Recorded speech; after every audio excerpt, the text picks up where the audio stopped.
시청자 여러분 안녕하십니까? 김동수입니다. 지금 오후 시간 밤 10시가 지나가고 있는데요. 이 시간에는 부정선거에 대한 이야기를 해보겠습니다. 지금 윤석열 대통령 관저 앞에서는요, 많은 시위대들이 탄핵 반대를 외치고 있습니다. 정말 진정한 애국자 아니겠습니까? 정말 감동의 물결입니다. 그런데요, 오늘 아침 새벽에 많은 눈이 내렸잖아요. 이렇게 엄동설안에 정말 눈물의 감동 없이는 볼 수가 없습니다.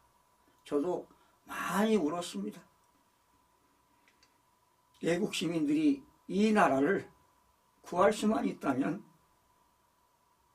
눈 속에서 파묻혀 죽더라도 감사하겠다고 이야기하고 있습니다. 정말 그 광경을 보면 여러분 정말 볼 수가 없습니다. 비참합니다.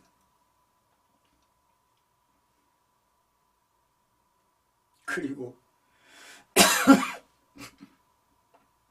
더불어민주당에서 내란죄라고 선동질로 탄핵을 해놓고 이제 와서 내란을 뺀다는 것은 바로 사기 탄핵 아니겠습니까, 여러분? 여러분, 지난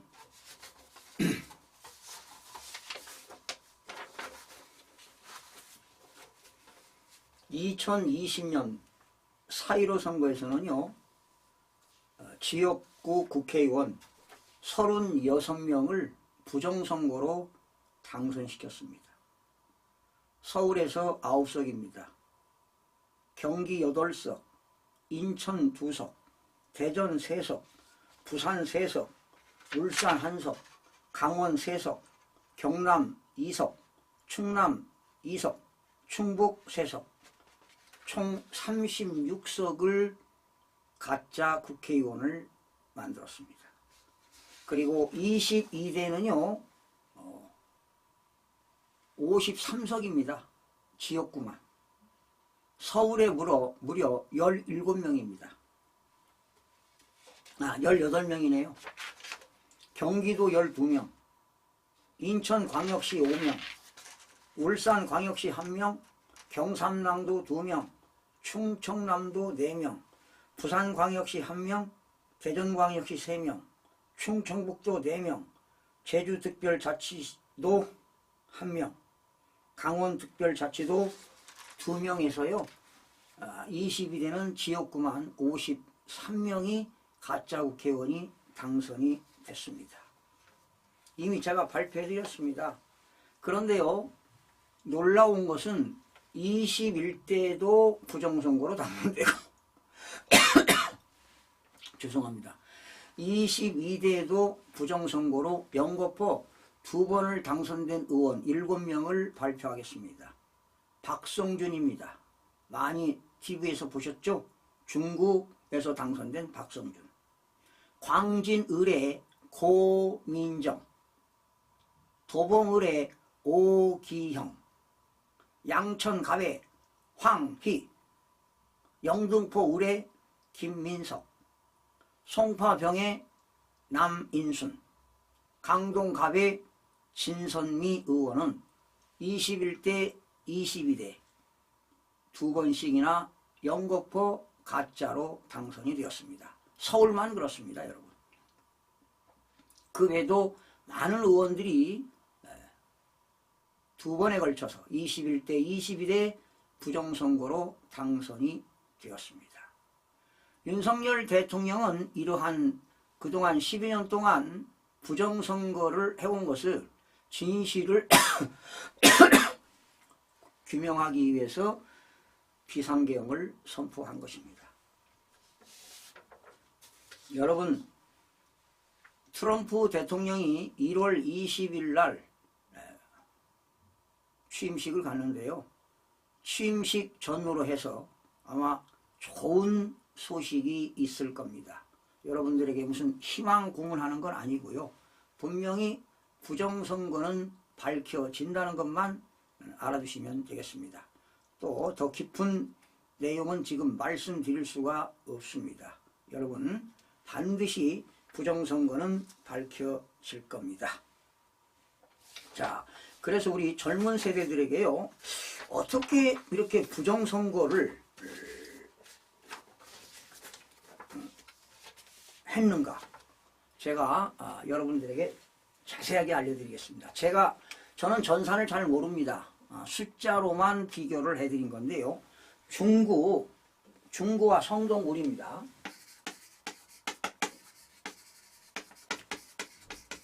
이때 22대입니다. 22대에 더불어민주당의 박성준 의원,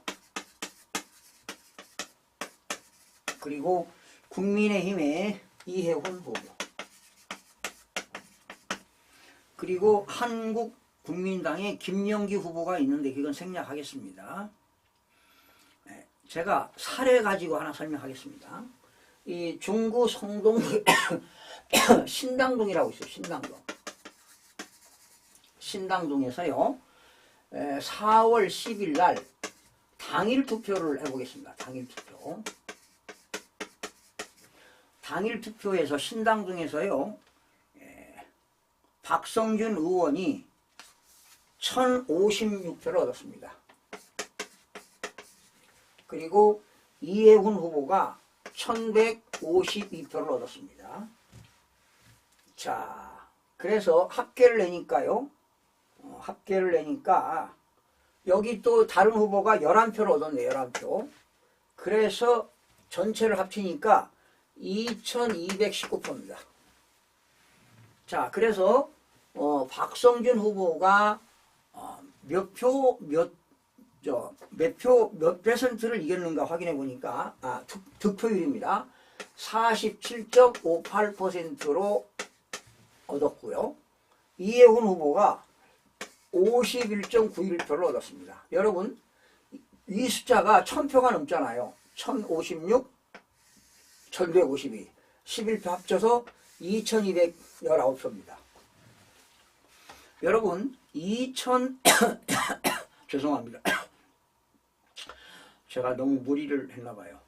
2219명이 투표를 했는데 박성준 후보는 47.58%를 얻었습니다. 그리고 이해훈 후보는 51.91%를 얻었으니까 지금 몇 퍼센트를 이겼나요? 약 4%, 4.5%, 4% 이상을 얻었습니다. 그러면 사전투표에서도 이해훈 후보가 이겨야 되는 것이 원칙입니다. 어떤 분들은 원칙이라고 하니까 그럴 수 있나요? 박성준 후보가 이길 수도 있지요. 이게 뭐 200표가 아니고 2000표 이상을 2000명 이상이 투표를 해서 평균치가 이렇게 된다는 거죠.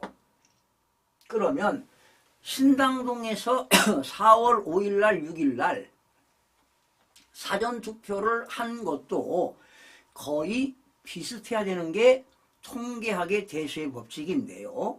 자, 사전투표를 보겠습니다. 신당동에서 사전투표를 보니까 관내 사전입니다. 관내 사전에서 1324표를 얻었습니다. 그리고 이해훈 후보가 776표를 얻었습니다. 이게 말이 됩니까, 숫자가? 그래서 퍼센트를 따져보니까 62.6%를 얻었대요. 그리고 이해훈 후보가 36.69%를 얻었대요. 자, 반올림하면 63대 37이죠.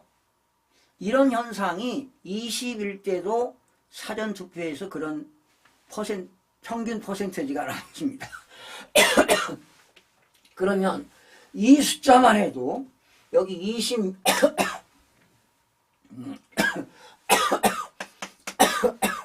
다른 후보가 15표를 얻어서 2115표입니다. 이 숫자가 더 많지요. 그런데 퍼센트는 62.6, 36.69. 이건 이런 숫자는 세계적으로 평균 나올 수가 없습니다, 여러분. 이 관내 사전도 47%에서 전후로 45에서 49, 많게는 50 나와야 정상입니다. 예, 이게 통계학의 대수의 법칙입니다. 자, 이런 숫자가 나올 수가 없다는 것이죠. 예, 그래서 이제 어떻게 역추적을 했느냐. 이 관내 사전 투표에서 선거인수가요. 선거인수가 2146명이었습니다. 그래서 제가 이 선거인수에서 부정선거를 했다. 가짜 투표를 했다는 것이죠.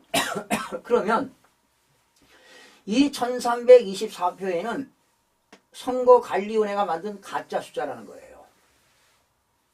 그래서 이 퍼센트가 비슷하게 나오는 거, 즉 당일 투표에서 47.58%를 얻었는데 여기보다 적을 수도 있고 많을 수도 있습니다.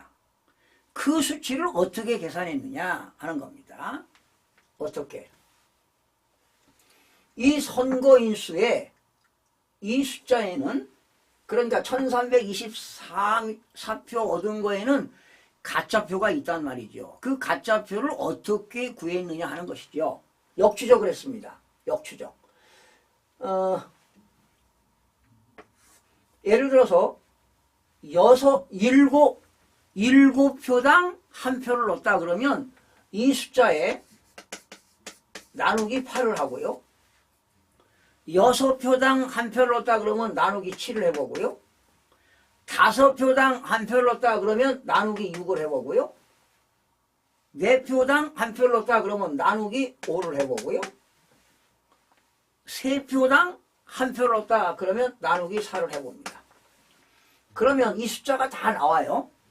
그런데 이 47.58%하고 가까운 수는 바로 4입니다. 4라는 숫자예요. 그러니까 선거관리위원회에서 부정선거는 아주 간단합니다. 이 가짜표 이 속에는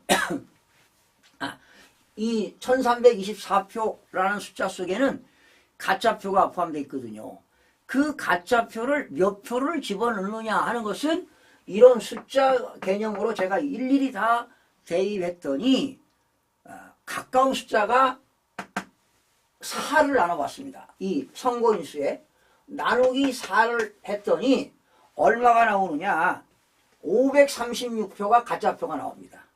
그래서 내가 여기서 536표 가짜표를 빼보니까 이게 가짜표입니다. 그러면 진짜표가 788표가 나와요. 그러면 788표가 나왔을 때 퍼센트가 몇 프로냐? 49.9가 나옵니다. 비슷하게 나오죠. 이보다 더 높죠. 그렇죠? 이보다 더 높고, 그 다음에 이해운 후보는 36.69가 아니라 이 숫자에 대입하면 49.14가 나옵니다. 여기는 49.9가 나오고요. 여기는 49.14가 나옵니다. 그러면 여기는 2%가 늘었죠. 여기서는 2%가 줄었죠. 네. 이렇게 당일 투표와 사전 투표에서 플러스 마이너스 오차, 0에서 많게는 3%가 차이가 나는 겁니다. 그래서 나는 확신을 가지고 이 1324표 속에는 가짜표가 536표가 포함되어 있다는 것을 확신을 하게 됐습니다. 이것이 서울시의 모든 지역에서 당일 투표와 관내 사전 투표를 그 퍼센테이지를 계산해 보면 역추적하면 이런 숫자가 나옵니다. 결과적으로 중앙선거관리위원회는 관내 사전, 국외 부재자 투표에는 3표, 진짜표 3표에 가짜표 하나를 집어넣었다는 것입니다. 그러면 나누기 4를 하게 되면 퍼센트가 비슷해집니다. 저는 이렇게 추적을 했습니다.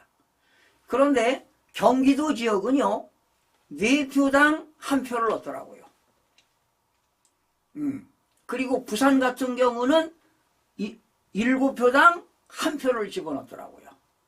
이건 이렇게 숫자를 계산했어요, 저는. 그러니까 항상 이 가짜 숫자를 계산할 때는 그 신당동의 관내 사전의 선거인수를 가지고 추적하는 거꾸로 나누기 8, 7, 6, 5, 4 이렇게 하면 이렇게 해서 가짜표를 뺀 숫자에다가 퍼센트를 구해보면 당일 투표와 관내 사전 투표의 퍼센트가 0에서 3%를 넘어가지 않습니다. 보세요. 여기는 47%, 그런데 관내 사전은 49%, 여기는 51%, 여기는 49%, 2% 차이가 나지요. 그쵸? 그런데 여러분 어떻게 도적질했어요? 62.6%를 얻었대요. 이 이혜훈 후보는 36.69%를 얻었대요. 이렇게 숫자만 보더라도 도둑질했다는 것을 알 수가 있습니다, 여러분. 이건 거짓말을 할 수가 없습니다. 예. 그래서 저는 선거관리위원회는 보험지 집단이다, 완전 도둑놈들이다 라는 겁니다. 그래서 결과적으로 대한민국 국민들의 참정권을 뺏겼다, 이런 얘기지요. 그러니 선거관리위원회는 완전히 권력을 쥔 세력이죠. 나쁜 놈들이죠. 국민들을 돼지로 알고 이렇게 표를 도둑질해가지고 지역구에서 53명 가짜 국회의원을 만들었다. 비례대표도 마찬가지입니다. 더불어민주연합에서는 30% 가짜표를 넣고 조국혁신당에는 70% 가짜표를 넣어가지고 이렇게 도둑질해서 비례대표를 가져간 겁니다. 그러니까 관내 사전에서는 그 지역의 선거인수에 서울 같은 경우는 나누기 4를 하면 되고요. 경기 지역은 나누기 5를 해서 그 나온 숫자를 선거관리위원회가 만든 숫자에서 빼주면 진짜 표가 나옵니다. 그러면 당일 투표와 관내 사전의 득표율이 거의 비슷합니다. 여러분, 당일에서는 47%, 51%가 나왔는데 사전에서 63, 37은 나올 수가 없습니다. 이건 세계적으로 통계학의 대수의 법칙에 의해서 나타나는 것입니다. 여러분 하실 수 있겠죠?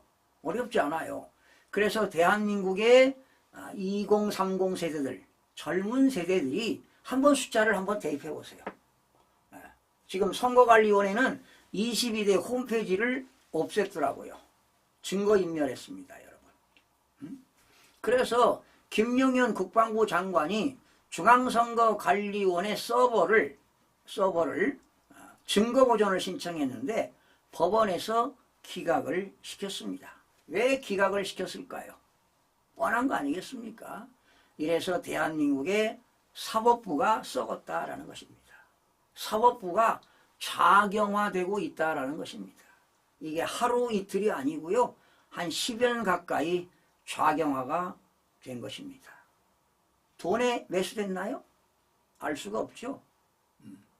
지금 윤석열 탄핵 반대를 외치고 있는데 탄핵을 주장하는 사람들 중에는 중국인들이 엄청나게 나왔다고 합니다. 심지어 중국인 중에는 경찰복을 입고 한국말을 못하는데 너 경찰이냐? 한국 경찰 맞아? 한국말 좀 해봐. 너 중국인이지? 도망가더란 얘기입니다. 제가 봤습니다. 지금 대한민국이 지금 중국의 속국이 되어가는 것 같습니다.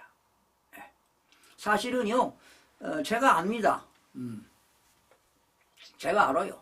중국의 시진핑의 뭐 오른팔이라고 하는 분을 제가 만난 적이 있습니다. 몇 년 전에. 그런데 중국 공산당들은요, 돈이 어마어마하게 많습니다. 우리나라 돈으로 몇백억, 몇천억 가진 부자들이 많습니다. 공산당들은 뭐 한 5천만 명 되는데 그 중에서 다 잘 사는 건 아니고요. 공산당이라 하더라도 그 시의 캡틴들은 진짜 억만장자 부자입니다. 그들에게 매수를 당하지 않았나 이런 생각도 해봅니다. 제가 좀 압니다, 여러분. 그리고요, 희망 고문하는 건 절대 아닙니다. 1월 20일 날 트럼프 대통령이 취임식 전후에 해서 부정선거가 알려질 겁니다, 여러분. 지금 세계적으로요, 40여 개 국가들이 부정선거를 개입을 중국이 했다고 보시면 됩니다. 완전 초토화할 결정적인 증거들을 이번 개헌을 통해서 확보했을 겁니다. 반드시 서버가 포렌식이 됐을 겁니다. 아마 밝혀질 겁니다. 그러면 대한민국이 뒤집어질 겁니다. 그래서 그들이, 그 더불당들이 왜 이렇게 윤석열 대통령을 긴급 체포하려고 하느냐, 이 부정선거를 막으려고 하는 겁니다. 발악을 하고 있는 겁니다. 그래서 우리 국민들이 조금은 힘들지만 윤석열 공수처가 체포한다는데요. 내일 마지막 날이죠. 6일 12시까지니까 그러니까 7일 12시까지인가요? 24시까지니까 내일 아침에 또 뭐 체포영장을 들고 출동한다고 합니다. 우리 국민들이 막아내야 할 것입니다. 이제 하루 이틀만 견디면 되고요. 분명히 윤석열 대통령은 정말 큰 인물이 될 거라고 믿어 의심치 않습니다. 시청자 여러분 힘내시고요. 저도 밤잠을 이룰 수가 없습니다. 아주 건강을 해쳐가면서 원고 준비하랴, 방송 준비하랴, 제 본연의 일도 못해가면서 엄청난 그런 여러 가지 불이익을 당하면서도 여러분 앞에 이렇게 섰습니다. 오늘 이해가 안 되시면 또 다음 기회에 또 한번 더 설명을 드리도록 하겠습니다. 시청해주신 여러분 고맙습니다.